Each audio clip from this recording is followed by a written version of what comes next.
Halo kawan pajak, bertemu kembali di podcast KPP Pratama Semarang Barat. Sebagai warga negara yang baik adalah yang taat membayar pajak dan patuh terhadap kewajiban pelaporan SPT, baik itu SPT masa maupun SPT tahunan. Podcast kita kali ini akan membahas tentang tata cara pelaporan SPT tahunan 1771. Sudah hadir bersama kita pada hari ini petugas penyuluh pajak dari KPP Pratama Semarang Barat yang akan menjelaskan tentang bagaimana tata cara pelaporan SPT tahunan dengan formulir 1771. Narasumber kita kali ini adalah Kak Ade Helmi. Beliau adalah asisten penyuluh pajak KPP Pratama Semarang Barat. Apa kabar Kak Ade? Baik, Kak Oni. Baik, oke. Sebelum kita membahas tentang pelaporan menggunakan formulir 1771, mungkin kawan pajak banyak yang masih bertanya-tanya, mengapa sih wajib pajak harus melaporkan SPT tahunan nih, Kak? Baik, kawan pajak, SPT tahunan atau surat pemberitahuan pajak tahunan itu merupakan surat yang wajib. Jadi memang wajib dilaporkan oleh setiap wajib pajak kepada pemerintah melalui laman tertentu yang disediakan oleh Direktorat Jenderal Pajak, seperti itu. Kemudian pelaporan SPT memiliki fungsi yang penting bagi setiap orang. Bagi wajib pajak, laporan SPT berfungsi sebagai sarana untuk melaporkan pertanggungjawaban atas penghitungan jumlah pajak yang sebenarnya terutang, yaitu tentang penghasilan yang merupakan objek pajak, dikenakan PPh bersifat final, dan bukan objek pajak. Untuk penyampaian alur SPT tahunan ini dinilai penting dan berpengaruh karena beberapa alasan, yaitu yang pertama sebagai alat pemeriksaan pajak terutang. SPT tahunan menjadi alat pemeriksaan kebenaran perhitungan pajak terutang yang diberitahukan oleh wajib pajak. Kemudian yang kedua sebagai bukti kepatuhan. Wajib pajak yang telah melaporkan SPT tahunan secara online maka akan tercatat dan tersimpan dalam sistem. Hal ini dapat dijadikan bukti bahwa wajib pajak tidak absen dari keharusan memberitahukan pajak dan berguna jika terjadi sengketa pajak. Kemudian yang ketiga, bisa terhindar dari sanksi. Sanksi itu berupa apa?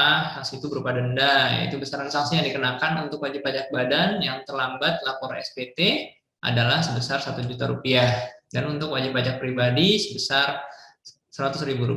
Itu kan lumayan ya, jumlahnya cukup besar. Jadi disarankan kepada kawan pajak agar melaporkan SPT tahunan tepat waktu sehingga bisa terhindar dari sanksi berupa denda tersebut. Kemudian yang keempat, alasannya adalah agar dipercaya publik. Nah, suatu badan usaha atau perusahaan yang sudah memiliki NPWP dan taat lapor SPT tahunan sudah pasti tidak diragukan lagi kredibilitasnya.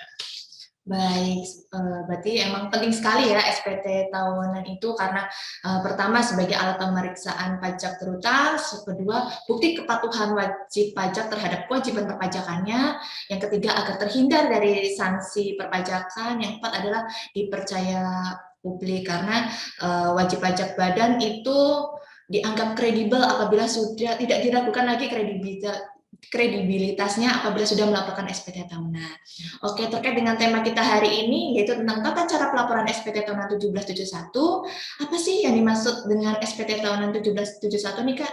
Baik, merujuk pada pasal 1 Peraturan Direktur Jenderal Pajak nomor 19 PJ 2009, surat pemberitahuan atau SPT tahunan adalah surat pemberitahuan untuk suatu tahun pajak atau bagian tahun pajak yang salah satunya meliputi SPT tahunan PPh wajib pajak badan 1771. Lebih lanjut, SPT tahunan PPh wajib pajak badan 1771 atau formulir 1771 ini adalah formulir yang digunakan oleh wajib pajak badan untuk melaporkan penghasilan, biaya, dan perhitungan PPh terutang dalam jangka waktu 1 tahun pajak. Melalui formulir tersebut, wajib pajak badan dapat memberitahukan identitas diri, penghasilan kena pajak, PPh terutang, kredit pajak, PPh kurang atau lebih bayar, angsuran PPh pasal 25 tahun berjalan, kompensasi kerugian fiskal, PPh final, serta penghasilan lain yang bukan objek pajak. Gitu. Oke, baik. Berarti kan SPT tahunan 1771 ini ditujukan untuk melaporkan kewajiban perpajakan untuk wajib pajak badan ya, Kak ya? Iya. Untuk orang pribadi bisa nggak Kak pakai 1771? Kalau untuk orang pribadi ada formulirnya lagi sendiri, tidak bisa menggunakan 1771. Kalau orang pribadi menggunakan 1770 untuk yang usahawan. Kalau 17.7S itu 70S untuk S atau SS itu untuk yang karyawan atau pegawai seperti itu. Oke, baik. Jadi bisa dibedakan ya teman-teman untuk tema kali ini pelaporan 1771 itu untuk wajib pajak badan. Oke, kemudian dokumen apa saja sih Kak yang harus dipersiapkan untuk pelaporan SPT tahunan menggunakan formulir 1771 ini? Baik, untuk dokumen yang harus disiapkan, yang pertama adalah surat setoran pajak atau berkas lain sejenis atas PPh pasal 29 jika PPh setelah perhitungan di SPT tahunan itu menghasilkan kurang bayar seperti itu. Kemudian SSP atau berkas jenis atas PPh pasal 26 ayat 4 jika WP atau wajib pajak berbentuk BUT atau bentuk usaha tetap. Kemudian yang ketiga adalah laporan keuangan. Laporan keuangan ini bisa yang diaudit oleh akuntan publik atau tidak. Untuk penghitungan peredaran bruto, kemudian yang ke lampiran selanjutnya yaitu penghitungan peredaran bruto serta pembayaran PPh final berdasarkan PP 23 tahun 2018. Perlu diketahui bahwa berdasarkan PP 23 tahun 2018, jangka waktu pemanfaatan tarif final PP 23 yaitu untuk wajib pajak badan PT atau perseroan terbatas adalah paling lama 3 tahun, sedangkan untuk CV paling lama 4 tahun. Demikian. Baik, berarti sebelum lapor kawan pajak ini lapor SPT tahunan PPh badan, disiapkan dulu nih dokumen-dokumennya. Itu ada 3 hal yang tadi Kak Adi jelaskan. Yang satu SSP, kedua laporan keuangan, kemudian yang ketiga adalah perhitungan peredaran bruto bagi wajib pajak yang menggunakan tarif PPh final PP 23. Oke, baik. Selanjutnya apakah laporan SPT tahunan badan dapat dinyatakan tidak lengkap nih Kak? Baik, SPT tahunan PPh badan dapat saja dinyatakan tidak lengkap oleh Direktorat Jenderal Pajak atau DJP apabila memenuhi kriteria sebagai berikut. Yang pertama, ada elemen SPT induk yang diisi secara tidak lengkap. Kemudian lampiran daftar pemegang saham atau pemilik modal dan daftar susunan pengurus dan komisaris ada, namun diisi secara tidak lengkap. Kemudian lampiran khusus ada, namun diisi secara tidak lengkap. Nah, yang selanjutnya SPT ditandatangani oleh kuasa wajib pajak, namun tidak dilampirkan dengan surat kuasa khusus dan dokumen lain yang sesuai dengan peraturan perpajakan. Untuk yang selanjutnya, SPT dengan status kurang bayar, namun surat setoran pajak atau berkas jenis tidak dilampirkan atau dicantumkan. Kemudian yang selanjutnya ada keterangan atau dokumen yang dipersyaratkan dalam huruf J lampiran 2 per Dirjen nomor per 02/PJ 2019 yang tidak lengkap atau tidak dilampirkan.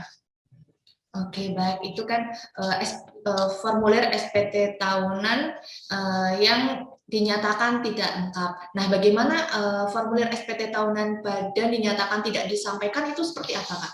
Baik, untuk SPT tahunan PPh badan yang dianggap tidak disampaikan oleh Direktorat Jenderal Pajak apabila memenuhi ketentuan sebagai berikut. Yang pertama, SPT tidak ditandatangani oleh WP atau kuasa wajib pajak sesuai pasal 3 ayat 1 Undang-Undang KUP.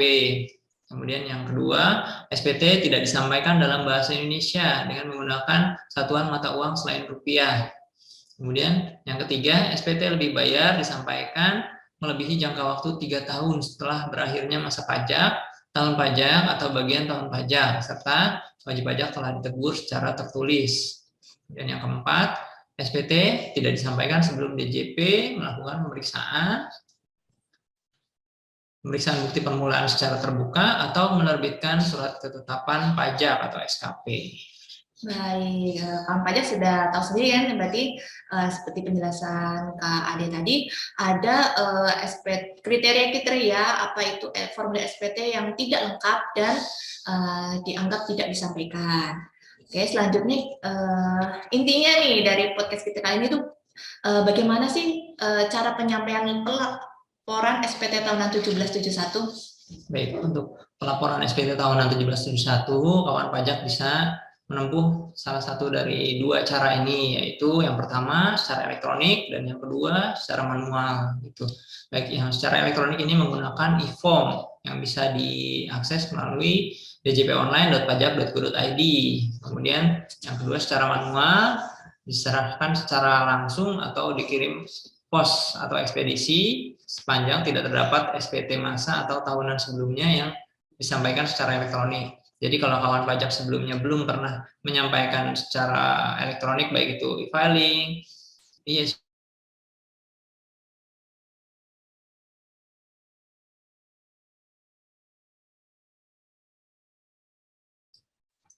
baik, jika kawan pajak belum pernah menyampaikan melalui e-filing, SPT maupun e-form, itu berarti wajib pajak masih bisa menggunakan pelaporan secara manual ini, seperti itu.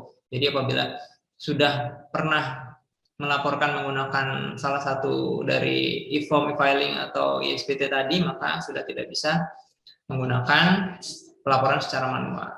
Baik, berarti DJP itu memudahkan para wajib pajak ya Kak ya untuk pelaporan SPT tahunan 17 Badan. Itu ada 2 kanal, itu bisa melalui online, media elektronik yaitu online di DJP online. Yang kedua adalah bisa manualnya pun bisa disampaikan langsung ke KPP atau dikirim lewat pos. Oke, apa sih pelaporan SPT tahunan menggunakan e-form itu Kak? Baik. E-form ini merupakan formulir SPT elektronik berbentuk file dengan ekstensi PDF. Ini kalau yang sudah biasa buka Adobe Reader itu biasanya sudah kenal ya ekstensi ini ya, PDF ya. Nah ini sehingga pengisiannya bisa dilakukan secara online, secara offline, maaf. Karena kan PDF ini kan filenya sudah terdownload terlebih dahulu gitu, nanti jadi bisa diisi secara offline, kemudian nanti submitnya secara online, seperti itu. Seperti halnya e-filing, fitur e-form juga dapat diakses melalui laman djponline.pajak.go.id atau bisa juga langsung ke e-form.pajak.go.id, seperti itu. Oh baik, berarti e-form itu saluran penyampaian SPT tahunan secara elektronik disampaikan, pengisiannya itu offline ya Kak ya. Kita online-nya itu pada saat mengunduh filenya dan mensubmit laporannya Kak ya. Iya betul, gitu. Jadi tidak perlu terkoneksi dengan internet secara terus-menerus ya pada saat. Iya betul. Jadi pada saat pengisian itu bisa offline dulu, nanti setelah akan submit baru nanti online kembali. Oke, bisa dijelaskan nggak Kak cara step-stepnya, langkah-langkahnya pelaporan SPT tahunan dengan menggunakan e-form ini Kak? Baik, kawan pajak dapat menggunakan komputer atau laptop yang terkoneksi dengan jaringan internet pastinya ya. Jadi untuk mengakses DJP online ini kan perlu koneksi internet ya. Baik, kalau bisa koneksi internetnya juga stabil supaya tidak lebih memudahkan wajib pajak juga nanti. Nah, selanjutnya buka situs pajak.go.id atau djponline.pajak.go.id, kemudian login menggunakan akun DJP online kawan pajak. Selanjutnya, wajib pajak akan diminta mengisi NPWP, password, dan kode keamanan. Itu tadi login. Setelah itu akan muncul halaman berandanya. Nah, itu kan di situ ada dashboard, kemudian profil, bayar, dan lapor menunya, serta layanannya. Nah, itu kawan pajak bisa klik lapor. Nah, lapor kemudian klik icon atau gambar e-form. Nah, itu bisa diklik. Nah, setelah itu, jika kawan pajak sebelumnya belum pernah membuka file e-form PDF ini, kawan pajak disarankan atau diharuskan menginstal terlebih dahulu software Adobe Acrobat Reader DC yang ada di halaman unduh e-formnya. Itu diunduh ininya, unduh Adobe Reader-nya, di situ ada, diklik, kemudian dipilih Adobe Acrobat Reader DC yang versi 32 bit. Itu meskipun spesifikasi komputer kawan pajak ini adalah 64 bit, tetap menggunakan yang 32 bit ya yang di-download Adobe Reader, karena versi yang 32 bit inilah yang kompatibel dengan e-form PDF untuk pengisian SPT tahunan 1771 ini. Seperti itu. Nah, setelah di-download Adobe Acrobat Reader DC-nya ini, kemudian diinstal. Setelah itu, kawan pajak bisa kembali ke submenu e-form, dan itu kemudian mengisikan milih tahun pajak yang akan dilaporkan.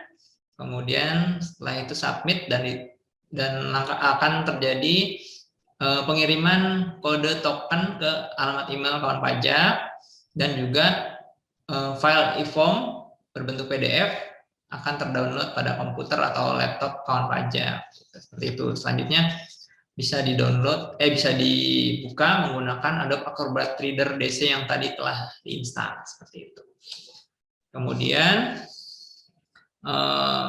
setelah terbuka nanti akan muncul tampilan e-form tadi seperti pengisian ISPT pada umumnya. Jika kawan pajak pernah mengisi ISPT, itu akan muncul tampilannya dari lampiran sampai induk, gitu, seperti itu.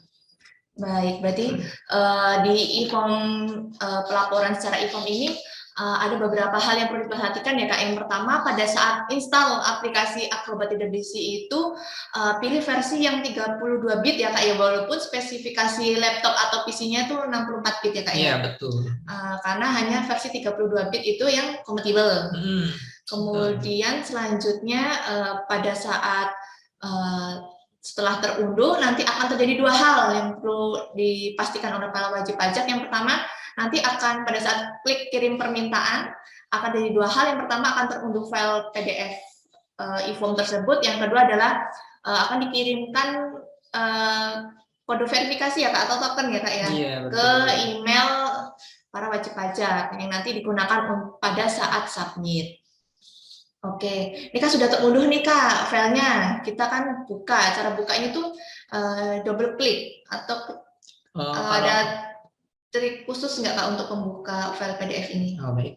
Untuk pertama kali buka, mungkin kan baru terinstall ya tadi ya. Kemudian bisa klik kanan aja di file e-form-nya tadi, form PDF, klik kanan, kemudian pilih Open With. Nah itu kemudian kita pilih Adobe Acrobat Reader DC. Nah itu kita centang selalu menggunakan ini untuk membuka file berjenis ekstensi PDF ini gitu. Jadi untuk selanjutnya cukup double klik bisa gitu. Kemudian diklik OK seperti itu. Baik, kalau untuk pertama kali harus klik kanan dulu ya Kak. Kalau saya takutnya double klik, kebukanya bukan pakai Acrobat Reader DC tapi ke aplikasi pembuka PDF yang lain ya Kak ya. Iya, bisa juga ketika download itu langsung dibuka, itu terbukanya menggunakan browser, itu nanti ada pesan harap menggunakan Adobe Acrobat Reader DC seperti itu. Oke, baik. Ini kan sudah dibuka nih Kak file PDF Acrobat Reader DC-nya, file e-form-nya nih. Selanjutnya apa aja sih Kak lampir-lampirannya, boleh dijelaskan nggak Kak secara detail apa aja sih lampirannya dan isinya apa aja? Baik, lampiran SPT tahunan PPh Badan atau 1771 ini kan ada beberapa lampirannya. Yang pertama lampiran 1 yang merupakan formulir isian untuk memberitahukan laporan keuangan komersial dan penghitungan penghasilan neto fiskal. Informasi yang harus diisi pada lampiran ini diantaranya penghasilan neto komersial dalam dan luar negeri, PPh yang dikenakan pajak final, penghasilan yang tidak termasuk objek pajak, serta penyesuaian fiskal. Nah, kemudian ada lampiran 2, lampiran yang diisi untuk memberitahukan perincian harga pokok penjualan atau HPP, biaya usaha secara komersial, kemudian biaya dari luar usaha. Informasi yang harus diisi pada lampiran ini diantaranya nominal pembelian bahan atau barang dagangan, biaya transportasi, biaya sewa, persediaan awal dan akhir. Kemudian ada lampiran 3, formulir yang diisi untuk melaporkan kredit pajak dalam negeri. Melalui formulir ini, kawan pajak dapat memberitahukan rincian kredit PPh pasal 23 dan PPh pasal 22 yang diterima perusahaan selama tahun pajak yang bersangkutan. Kemudian ada lampiran 4. Lampiran ini merupakan formulir yang digunakan untuk melaporkan jumlah penghasilan yang dikenakan PPh final, jumlah PPh final yang dibayarkan, dan jumlah penghasilan yang bukan merupakan objek PPh selama tahun pajak yang bersangkutan. Untuk selanjutnya ada lampiran 5. Lampiran ini merupakan formulir yang digunakan untuk melaporkan daftar pemegang saham atau pemilik modal dan jumlah dividen yang dibagikan serta daftar susunan pengurus dan komisaris. Melalui formulir ini, kawan pajak dapat merinci nama, alamat, NPWP, besaran modal yang disetor, serta jumlah dividen yang diberikan. Selanjutnya ada lampiran 6. Lampiran ini merupakan formulir yang digunakan untuk melaporkan daftar penyertaan modal pada perusahaan afiliasi, daftar piutang kepada pemegang saham dan atau perusahaan afiliasi. Selain itu ada juga lampiran khusus dan dokumen lain. Nah, selain laporan pokok yang menjadi satu kesatuan dalam formulir 1771, terdapat pula formulir lampiran khusus 1A hingga 8A yang perlu diisi oleh kawan pajak. Lampiran khusus tersebut berisi informasi diantaranya daftar penyusutan dan amortisasi, serta daftar cabang utama perusahaan. Nah, yang perlu diperhatikan bahwa pengisian e-form dimulai dari lampiran akhir, lampiran 6, karena data pada lampiran sebelumnya akan dihitung otomatis oleh sistem pada lampiran induk SPT. Jadi berurutan yang diisi ya kawan pajak, dari lampiran paling akhir, kemudian sampai ke induk gitu, karena berkaitan dia. Selain itu, kawan pajak juga harus memperhatikan apabila ada kolom yang berwarna merah, maka itu wajib diisi. Apabila memang tidak ada datanya, maka diisi 0 gitu, agar bisa lanjut ke langkah selanjutnya seperti itu.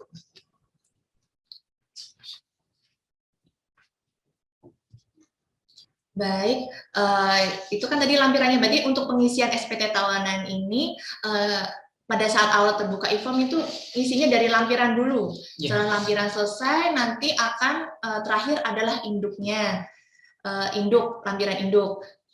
Untuk tombolnya itu sebelah mana ya Kak untuk mengganti lampirannya? Apakah next aja atau ada kolom khusus Kak? Oh iya, baik. Kalau untuk memilih lampiran itu ada di atas ya, di bagian atas itu ada pilihan. Nanti kita mau ngisi lampiran dari yang mana, pilih lampiran yang paling yang paling akhir, itu kemudian berurutan selanjutnya kita pilih sesuai lampiran yang akan diisi. Jadi diharapkan semua formulir itu diisi dengan benar dan lengkap ya, kawan pajak. Baik, untuk ini Kak, yang bagian terakhir pada saat submit, itu kan ada dokumen yang perlu dilampirkan. Itu dokumen yang dilampirkan kan seperti yang tadi Kak Ade jelaskan ya, ada 3 SSP, kemudian laporan keuangan atau perhitungan bruto, atau perhitungan bruto apabila wajib pajak yang menggunakan tarif PP 23. Nah itu harus berbentuk khusus Kak, Word atau harus PDF atau apa ya Kak? Oh itu ini ya, kalau formatnya itu PDF, jadi nanti kalau misalnya kawan pajak itu telah mencetak kemudian di scan, di convert dalam bentuk PDF seperti itu, nanti itu kemudian diupload kemudian setelah itu baru bisa dilanjutkan submit gitu. Nah pada saat submit ini kawan pajak harus pastikan koneksi internetnya sudah menyala seperti itu.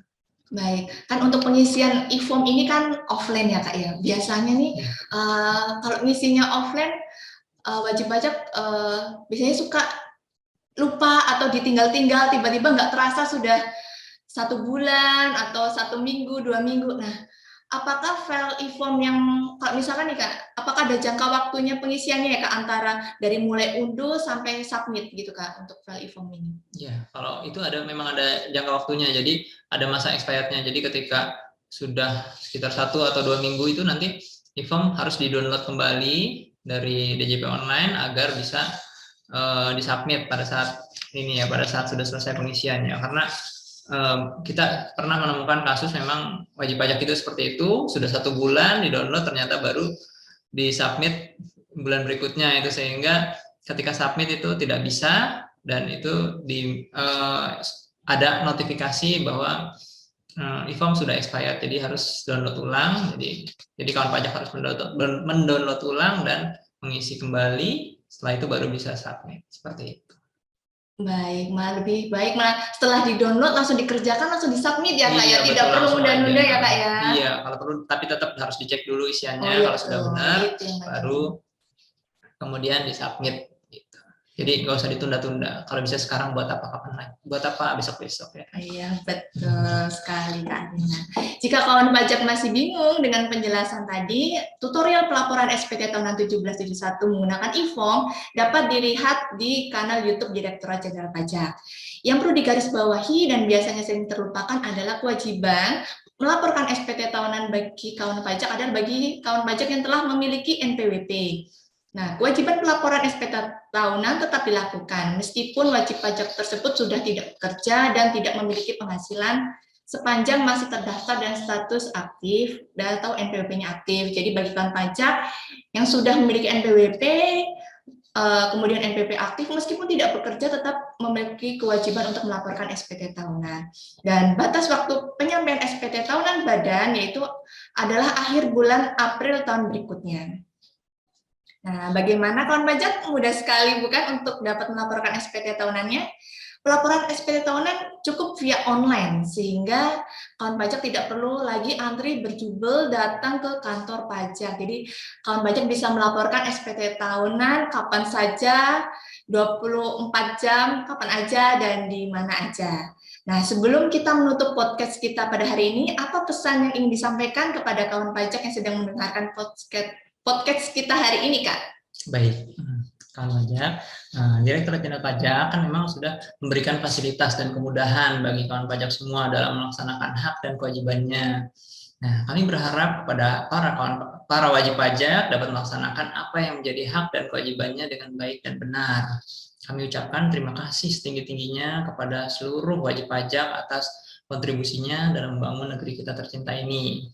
Kami di KPP Pratama Semarang Barat terus berupaya untuk dapat meningkatkan pelayanan secara online maupun offline dengan segala kondisi. Gitu. Salah satunya bisa melalui WhatsApp, email juga kami melayani seperti itu.